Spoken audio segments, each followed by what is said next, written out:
لا توري كمي برنامج بینی باش کردستان باز لازمونی حالات دکین که 50 ساله کاری خوشنویسی کرد و بزنین جارکانی کاملا چون دستی بکردو هر وقت باز لازمونی خوشی دکات اما امروز میانداری که حسن مصطفی که اندامی دستی دامزنری کاملی خوشنویسانی کردستان که است اندامی کاره بخیر بیک حسن سپاس بامده بود سپاس بام درفت سپاس باتش بقلا راپورتك بینی من گویستی ازمونی تو شازی کار کردن بینی بلام امانه لیرا و لزاری خودتوا گویزمون چون بود استفاده کرد بکاری خوشنویسی جانویسی من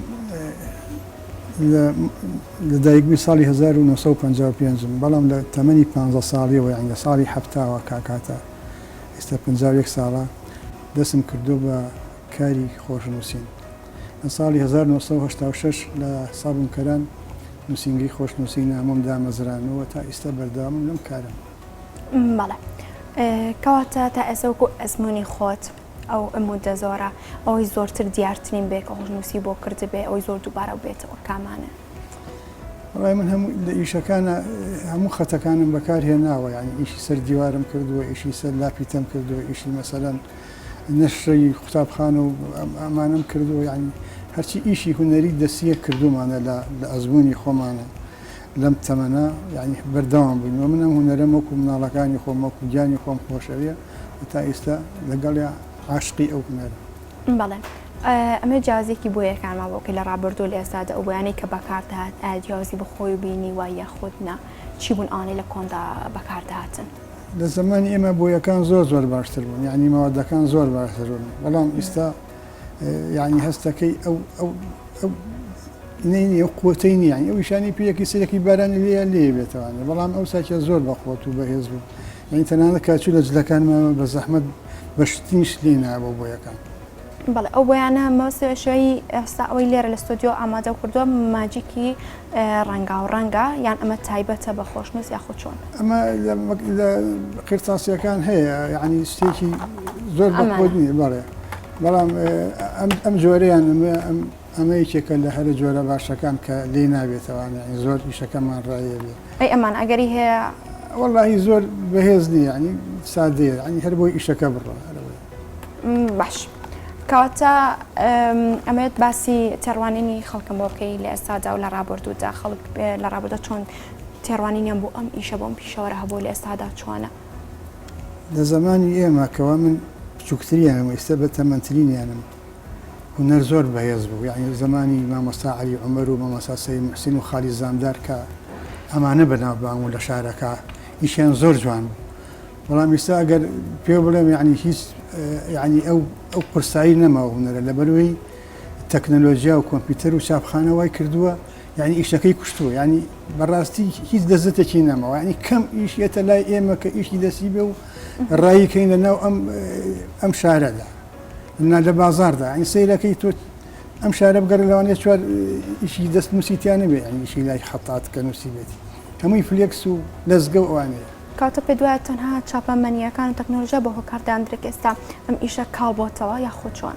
طبعا چاپەمەنیەکان ڕێزم هەیە بۆیان خۆوانیش بەشی خۆیانەوانیش بژێوی ژیانە سەر بەڵام ئیشی ئێمەی کوشتووە یعنی ئیشی دەست کوژراوە یعنی تۆ لەمانەکە لەوە نەتوانین چوار ئیشی باش بکەی یعنی بژێوی ژیان بە بەڕێوانی و هەم بۆ دەستەکەش زیاتر هونەری ترە یعنی ئیشە دەستەکە هونەری ترە نەک لەوەی کەوا بە کۆمپیوتەر و بە چاپخانە و لەزگە ئەمانە و ئەم فلێکس ئەمانە ئیشەکان بەڕێوە بێ. باش مامۆستا ئەمە باسی شازی خەتەکانم بۆ بکەی ئەوی لە ئێستادا بەکاردێت چۆنە و ئەوی لە ڕابردوودا چۆنە و خەڵک زیاتر خواستیان لەسەر جۆرە خاتێکەکەی بەپێ و ئەزمموونێکی زۆری تێپەڕانەوە لەو ئیشەدا.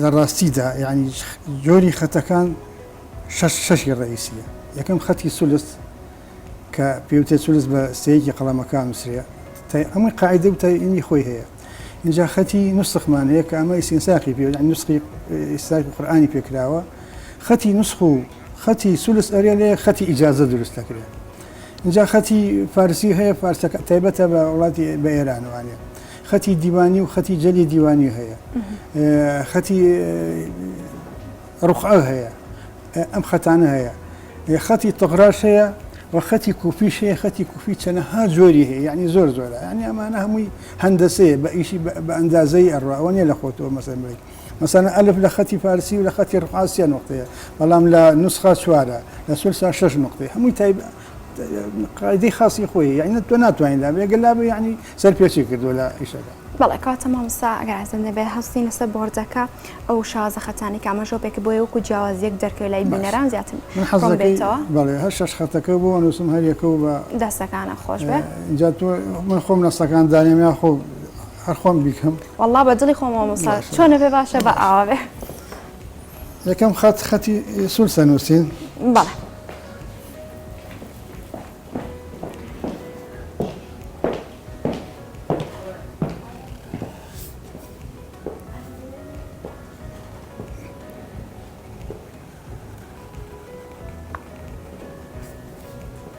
مامۆستا چیمان بۆ بنووسین ربي اجعل هذا البلد آمنا بعض شتێ بعربی بنووسێ لە بەرەوەی خەتەکە وایە زۆر باشە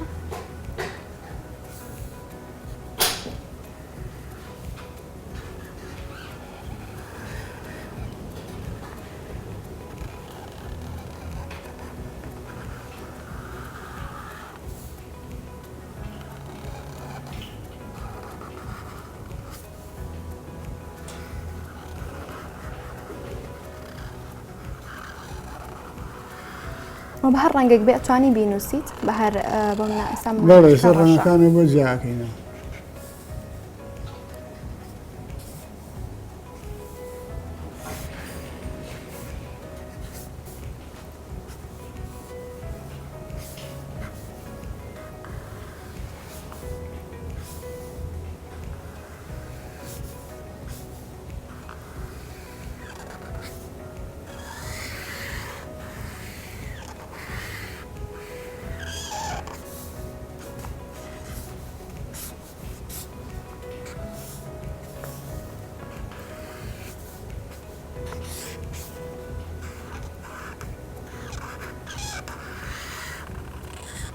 باش مامۆستا ئەوەی کە تۆ نووسیتە ئەم جۆرە خەتە کامە جۆریانە زیاتر بۆ نووسینێکیش ئەمە بەکاردێت خەتی سولسە قورئانی پێنووسێ مسابقات و شتیشی پێکرێت لە نێو دەوڵەتیەکانە ساتوانین بەڕێنی چ شتێکی کە بنووسین خەتێکی یارمەتی بە وەڵای ئەگەر ماجیکانە ئەرگنە ببین نزیک بێ ئەوەی دەستی باشە سوورە مەسەلەن بێ خەتێکی نوسخە نووسین وەزای مامۆستا دانێکشمان بۆ بکەین کە بۆ بنووسی فەرمەیەک بەسەر چاوە خۆش بێ حەزەکەی هەم بۆ بنووسە دوایەوە دانێکیش ئەمە خەتێکی نوسخە نووسین جەژنی شە چەند ڕۆژ تۆ بەسەر نووسین جەژنی قوربانتان پیرۆزی باشە واتە ئێستا ئەم خەتی ئەوەڵ ئەوە خەتی سولسە ئەمە خەتی نوسخە ئەمە سەیرێکە جیاوازی هەیە لەگەڵەوە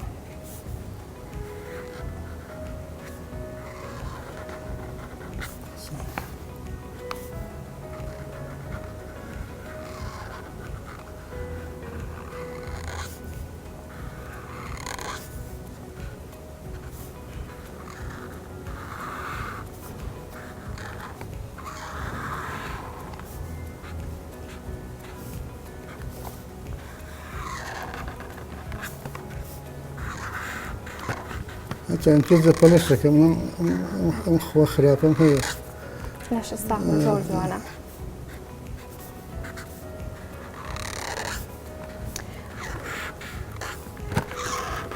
ئەمە خەتی نوسخ ئەی ئەمان چ جۆرێکیان بوو ئەمە خەتی نوسخ ئەمە خەتی خاص ئەمە لەگەڵ ئەوە تێکەڵەکەیت لێ بە خەتی ئیجازە وات ئەتوانی جوانیان بێکەوە تێکەڵ ئەمە هەر خۆی نەکەی وایە کە تێکەڵەکە لێ بێ مەسەلا بەس ئەمە شابێ عەرەبیە مثلا نەقەت باش نامسینە شانسم هەبوو بیگۆڕین ئەو بیکە بەڕێنج کرد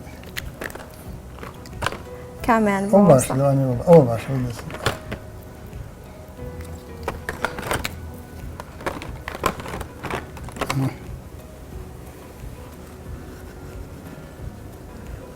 دەکرێت هەر جۆرەیەکیان بۆ منە جیاکرا بێتەوە بۆ تێمە تەنیان بۆ عەرەبی بێ ئەمەیان بۆ کوردی بێ بەس ئەم خەتە سولس زیاتر ئەبێ بە عەرەبیشتی عەرەبی حرەکاتی زۆر ئەمە لەقەد مەسەلەن لەقەد حاولت ئەمە خەتی ئیجازەی پێوترە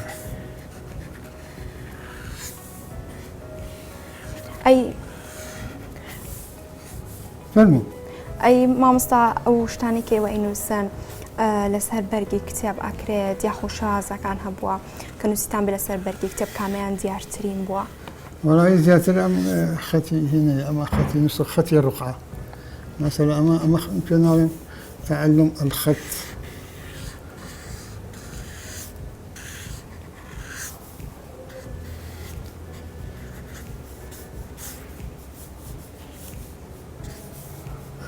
العرق خط في علبة أصلا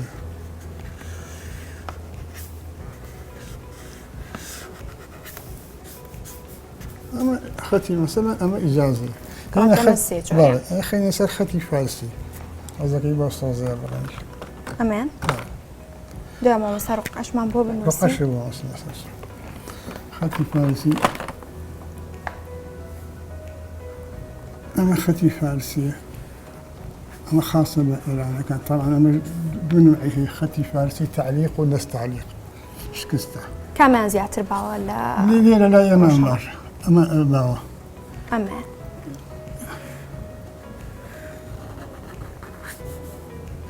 أقل شي روي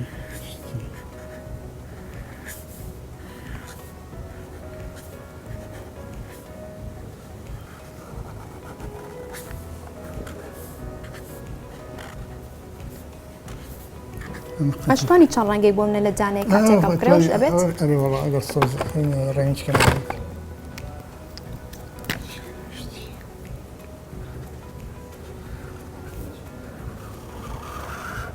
رينج كتيرم بالي حسكين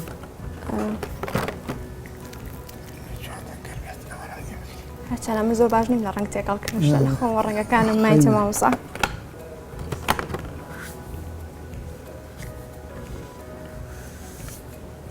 بزور جوان درچو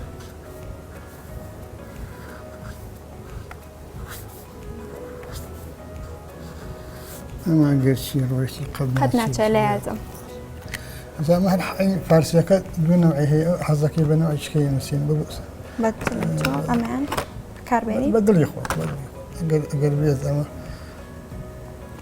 أما إيش مثلا أنا إخوة كل سنة فارسة سيدي أما نوع شيء فارسية كله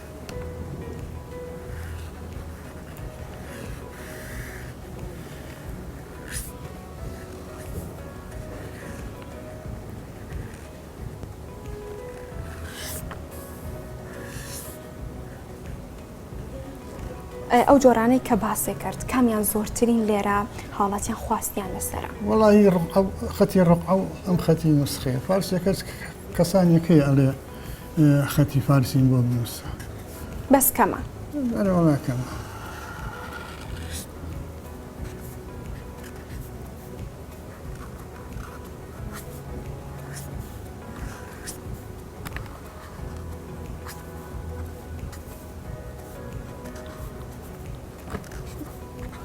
خەتی دیوانیمان ماوە دیوانی ئەمە دیوانی سوڵتانەکانی پێنووسراوە لەگەڵ خەتی ڕقعە کامانتر بەدڵی خۆ حەسەکەی ئەمە با بەمەش زەردێکیش با بنووسین بەس مامۆستا کۆتای شوێنێک بۆم بجێ بێڵی لەسەر چاو ئەڵێ دڵم نەشکەی ناوەکەی لەسەر چاو وتما خەتی ئەمە خەتی دیوانی دەرەچێ نازانم نازانم ئەگەر لە کامێراوە باش دەرچێت زۆر باشە ڕەنگەکە ئەمە شعرێکی ئەحمەد هەردیە بە دەستی خۆت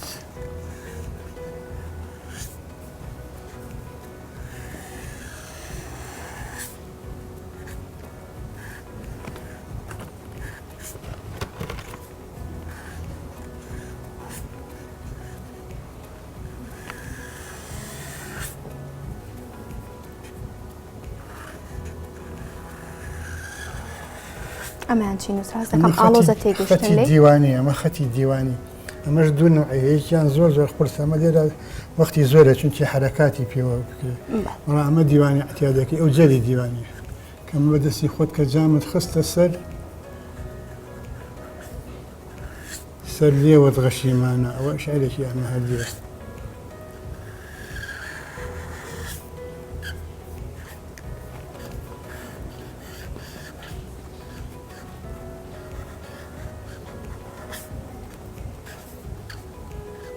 حەزەکەی بەمە تۆزێ ڕەنگەکەین بۆی دەرچێ بە و پەمەیەکە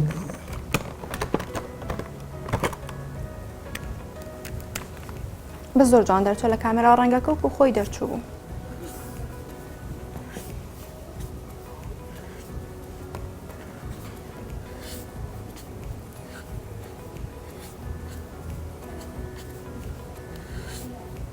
کاتەمە 6 جۆرەکەیەتی؟ 6 جۆریانە. بەڵێ یەک ڕێنی کەمان ماوە ئەمە خەتێکی ڕووخاو بۆ نووسین. ئەی مامۆستا ئاکرێ ناوی من بێم جارە. خەینە ژێرەوە بۆی بڵێ هەمووی تۆ نووسین. ئەمە بردنە بێتەوە ژی ئەمە خەتی ڕوو ئەمە هەرە بەسیتەکەیەتی. ئەمە سادەکەیە. ئەمە بەکاری ئەمە خۆمان بۆ لاپی تەوشێت بەکارێنەوە.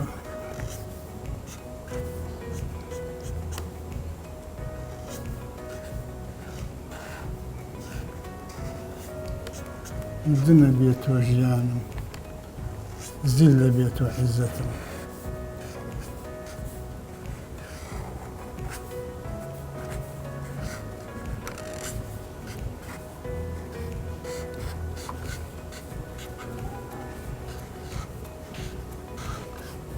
دیێری دوێم یاڵێ بردنە بێتەوە ژیانم زیل لە بێتەوە عیزەتم دەردە خۆراکم لە دوای تۆ ژەهرە بێتەوە شەربەتەمە ئەمە کردویانە بە گۆرانی تەوان. جوان اینجا ناوەکەی تۆش با بنووسین. شتێک مامۆستا بنووسە کە بۆ من بهانە ئەی بەمە ئەنجەوە چاوەڕێ نەکەن لە ستۆدیۆ جێی بێڵم ئەی بۆم بۆ ماڵی خۆمە. چی بۆ بنووسین؟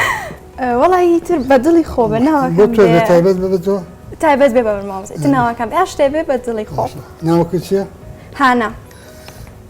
ئەم سیندا دەهانە باشە؟ خەجاڵەت هەر بنووسە هانە و بەسە. آخر نابێ بێ وەکو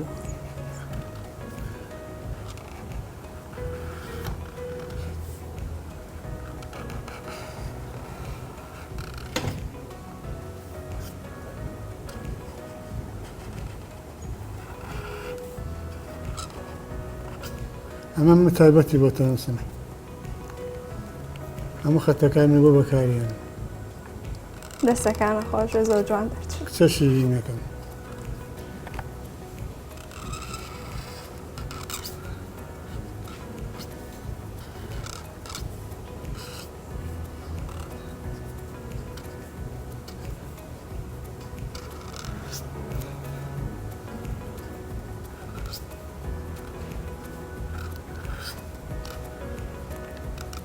ڕێنێکی کەمان بێتێ باش. زۆر جوان دەرچوو. ڕێنێکی کەم بێتی حەزەکەی سوورەکە. سوورەکەیان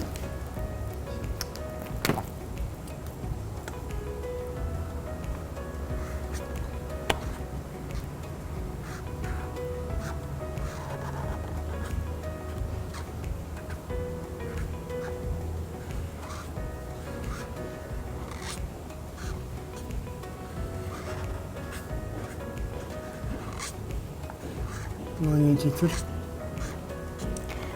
هانەخان کچە شیرینەکەم ژیانت پڕ بێت لە گوڵ و گۆزدار. دەستەکانە خۆش بێ هەمیشە دەست پڕ بێت لە گوڵ. ئەکستی کەشی زافەت کامیان سەوزەکەم بێت حەز. ئەمە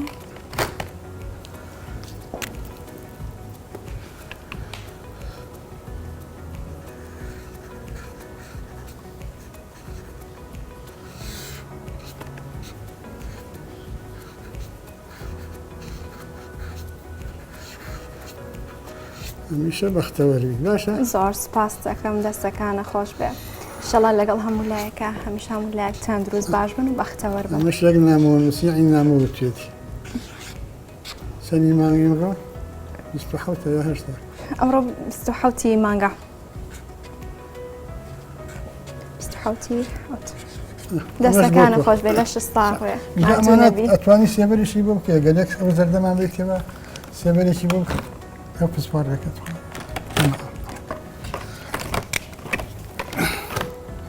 ئەمە لە قانونی ئێمە پێوترێ سێبەر. هەموو کاتێک ئەنجامە درێ سێبەرەیان بەپێی خواستی کەسەکە. وەڵاهی هەیە بۆ جوانکاریم بۆ بکە. ئەگەر لە هەردوو دیوەکەوە بێ پێی ئەوترێ ئیتار.